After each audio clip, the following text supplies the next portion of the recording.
So you're a coach, fantastic, join the club. It's my biggest passion in life and I'm so glad you can join us here with the mission to try to democratize swim coach education around the world. Now I've been coaching for many years. In fact, I don't know anything other than coaching. It's all I've ever done. It's the only job I've ever had. And I'm really passionate about helping other coaches like yourself learn to actually take their passion and earn a living from it. Coach education is something that's been really important to me, certainly since around about 2010 when British Triathlon asked me to rewrite their coaching curriculum program to help all the coaches within the UK. And it's certainly been something which I've done over the years to try to really get the word out there and to show other coaches that it is possible to earn a good living from your passion and to make sure that you can help reach a wide range of people there. So my tips here for being a coach, and of course you can find out a lot more about this by joining us on one of our coaching courses here by clicking one of the links down below there. So my first tip here is be reliable. Now that might sound a little bit facetious, but here we go. As coaches, we spend our whole lives coaching and timing and recording people's data, but how good is our own time management? So often do we see coaches rocking up on the pool day, rushing in 5 minutes late, 10 minutes late, sorry I forgot to set the alarm.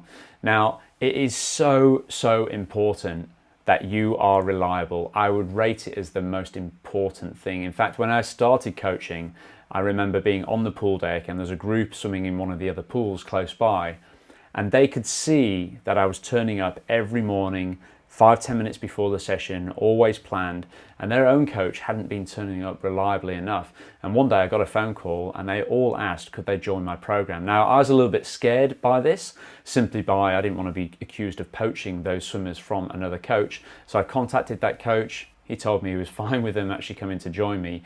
But the point is that my program started on the basis of being reliable, as simple as that. These swimmers knew nothing about the methodology, they knew nothing about what I was doing on a day-to-day basis. They just saw me turning up time after time. And here's a little story for you. I have been late to my swimming sessions over the last 20 years once. And I can remember vividly why that was and when it was. It was when I was buying my new house in 2015.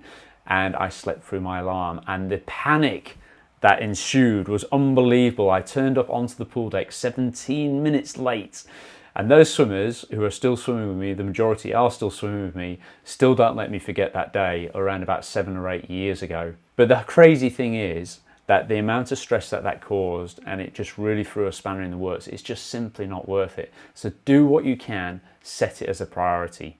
Now, my second tip for your coaching is to really create and nurture an environment which you feel is really quite positive and supportive for all of your swimmers.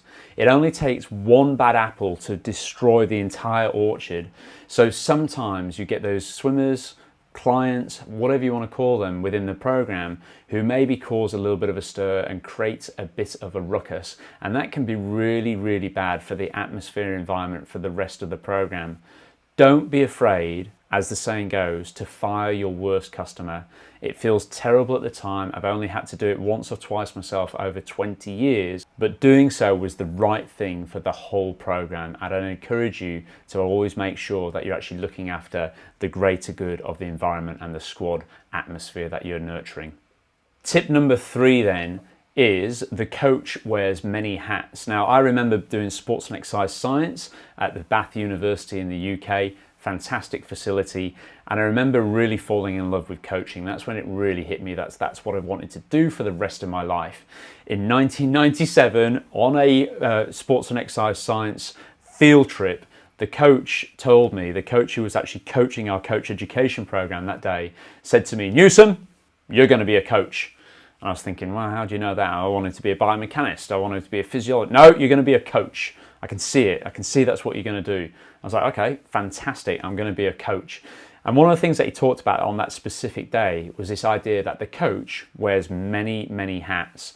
And the way he explained this was sometimes you have to be a biomechanist, sometimes you have to be a physiologist, sometimes you have to be a motivator, a psychologist, somebody to keep your swimmers on track. You might need to be a friend, you might need to actually be a shoulder to cry on every now and again. But it's so important that when you wear those hats, you know exactly what your process is to make sure that you're actually looking after the best interests of your swimmers.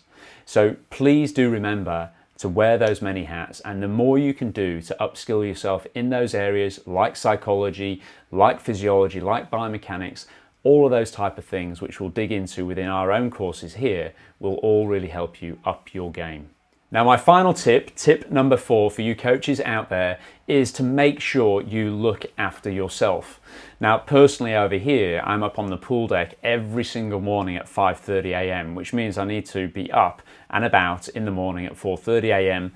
Theoretically, I should be hitting the hay at around about 8:30 p.m. every night if I'm trying to get my 7 or 8 hours of sleep, but very rarely does that actually happen. I used to think it was a really naughty thing to come home and actually have a midday snooze or a siesta, but it is really important that you look after yourself. If you can have that little bit of rest time during the middle of the day and get those energy levels down, just get in nice and relaxed to help to bring those energy levels back up again, it's going to help to really look after yourself physically, mentally, emotionally as well. And over the years, it's something which I've paid much more attention to. So when you are wearing these many hats as a coach, don't be surprised if you feel like your energy levels are really sapped when you've had a busy morning on pool deck and you've had lots of questions from people. Give yourself a little bit of me time, bring those energy levels down in order to actually bring them up a little bit later on the day. Thanks for watching, and don't forget to check out some of the courses that we provide for coaches and coach education right here at Swimming Common. Thanks for joining us.